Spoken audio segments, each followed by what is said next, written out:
di sini ada eh, terdapat sejumlah faktor yang dapat menjadi penyebab anemia masif. Kemampuan dalam menahan dan mengeluarkan urin yang belum terlatih. Yang kedua, terdapat riwayat keluarga yang memiliki kebiasaan mengompol. Ternyata katanya mengompol juga keturunan ya. Terus yang ketiga, pasiennya atau anaknya mengidap penyakit tertentu, misalkan infeksi saluran kemih atau ISK, atau adanya gangguan saraf yang berkaitan dengan pengontrolan sistem saluran kemih dan tadi diabetes ya. Diabetes pada bayi itu atau anak biasanya karena bawaan si anak mengalami gangguan di pankreasnya sehingga kesulitan untuk mengeluarkan insulin. Dan gangguan saraf di daerah kandung kemih, gangguan kandung kemih atau neurogenik. Biasanya kalau sudah gangguan saraf ini agak sulit penanganannya, harus membutuhkan bantuan profesional seperti dokter, seperti itu. Faktor yang dapat menyebabkan anak mengompol yang selanjutnya adalah mengkonsumsi minuman yang mengandung kafein secara berlebihan. Nggak ada kali ya anak-anak kita yang minum kopi gitu. Nah, perlu diketahui bahwasanya kafein ini dapat menurunkan produksi hormon antidiuretik. Ya, tadi kan anak itu sudah mempunyai hormon ADH, antidiuretik, seiring berjalannya waktu atau usia.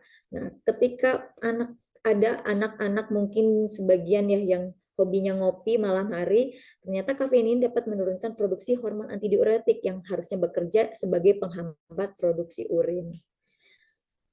Gangguan yang selanjutnya adalah gangguan psikologis dan perilaku seperti autisme. Ada anak-anak yang autisme itu adalah anak-anak yang mengalami kesulitan berkonsentrasi atau memusatkan perhatiannya. Jadi anak-anak yang istimewa seperti ini biasanya untuk apa namanya mengontrol rasa ingin buang air kecilnya sedikit terhambat. Terus ada gangguan cemas, biasanya kalau misalkan anak-anak dengan kecemasan yang tinggi atau anak-anak yang sedang stres itu biasanya sering ngompol. Dan attention deficit hyperactive disorder ini adalah kelainan-kelainan pada anak yang hiperaktif ya seperti itu. Nah, pasien yang sembelit atau konstipasi yang membuat usus besar penuh sehingga turut menekan kandung kemih. Jadi makanya ketika misalkan pasien-pasien atau anaknya yang konstipasi, biasanya sering ngompol karena apa? Si usus besarnya itu kan penuh, jadi turut menekan di kandung kemih. Jadi, makanya sering ngompol. Padahal mungkin si kandung kemihnya belum terlalu penuh, seperti itu. Nah, atau pasien-pasien yang mengalami kejadian traumatis yang memicu stres berlebih pada anak. Misalkan, mohon maaf, ada orang tuanya yang KDRT gitu ya, ada kekerasan dalam rumah tangga, mau ayah ke bundanya atau bunda ke anaknya, seperti itu. Jadi anaknya bisa memicu anak menjadi tukang ngompol. Misalkan anak-anaknya yang mendapatkan bullying. Nah, ternyata bullying ini dampaknya luar biasa ya, bisa menyebabkan kan stres ke anaknya. Sedangkan ketika stres, pola tidur juga akan terhambat, maka akan adanya apa namanya tidak sinkron antara rasa refleks buang air kecil dengan sarafnya gitu seperti itu. Atau perceraian orang tua. Ternyata perceraian juga bisa menyebabkan anak ngompol. Kok bisa? Ya itu tadi kembali lagi karena ketika anak stres bisa memicu anak untuk menjadi sering ngompol. Pada gangguan tidur anaknya, misalkan periodic limb movement disorder atau sleep apnea pada anak. Ada anak-anak yang ketika tidur itu suka tiba-tiba kayak kalau bahasa Inggrisnya adalah elep ya, apa ya bahasa ininya, elep-elep, jadi tiba-tiba suka sesek seperti itu, tiba-tiba kayak ketiban apa gitu ya, itu namanya kalau di medis adalah sleep apnea seperti itu. Nah ini juga katanya kalau anak-anak yang sering sleep apnea atau kena elep-elep itu potensi besar untuk menjadi tukang ngompol.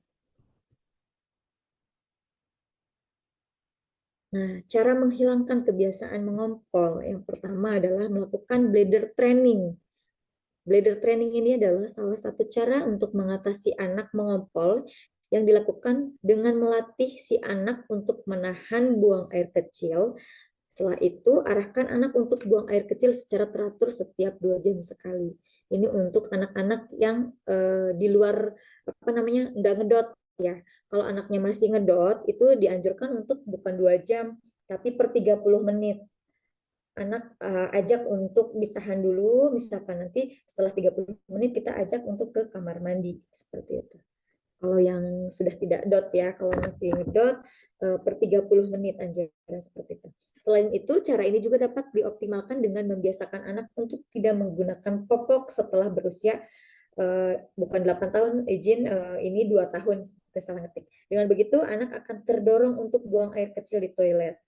Nah, seperti itu. Awal-awal mungkin ketika kita lepas popok, anak masih pasti 2-3 kali atau 1-2-3 minggu pasti akan masih ada kelolosannya ya, ngompol gitu setelah dibuka Pampers. Tapi nggak apa-apa, itu hal yang wajar, hal yang normal. Itu adalah merupakan suatu proses dan masa transisi anak untuk beradaptasi dari dia kebiasaannya menggunakan Pampers sampai dilepasnya Pampers.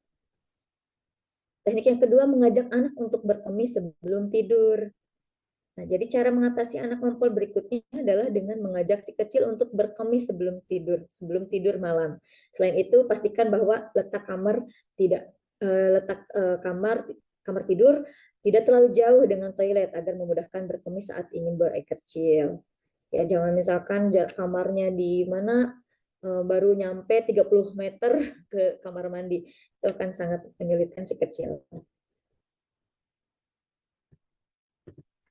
Yang ketiga, hindari memberikan minuman yang dapat memicu peningkatan frekuensi buang air kecil. Kandungan kafein yang tadi sudah disampaikan bahwa bersifat diuresis atau diuretik sehingga dapat mendorong anak untuk buang air kecil lebih sering. Jangan dikasih kopi katanya malah ya, karena disarankan untuk tidak memberikan minum-minuman seperti teh juga, teh tuh nggak boleh, kopi, serta minuman yang bersoda kepada anak, terutama menjelang tidur malam. Sebetulnya minuman-minuman yang dicontohkan di sini tadi disebutkan tidak untuk pada malam hari saja, tapi pada keseharian pun tidak dianjurkan ya untuk anak-anak selain air putih atau susu. Apalagi soda itu sangat tidak dianjurkan. Tips selanjutnya, mengatur asupan cairan tubuh anak. Nah, untuk menghindari anak mengompol saat tidur, orang tua dapat mengatur asupan cairan tubuh dengan memberikannya air minum lebih banyak pada pagi dan siang.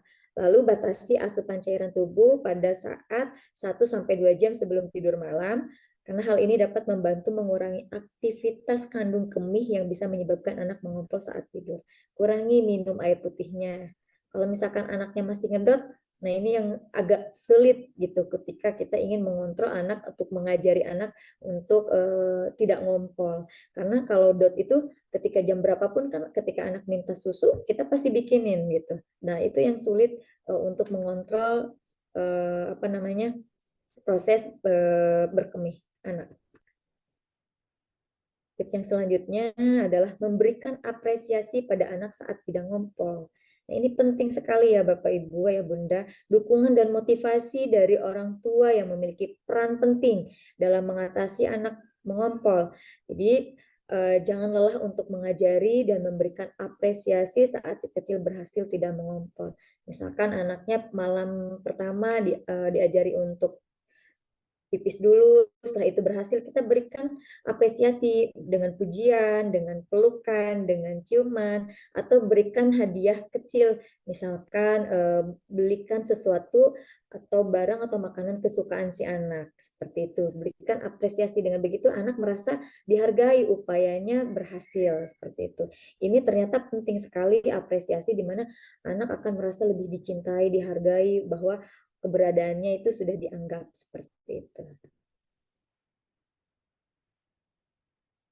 Nah, bila anak berusia di atas 7 tahun masih sering mengompol, apa yang harus kita lakukan? Sebaiknya segera konsultasikan hal tersebut dengan dokter atau dengan profesional.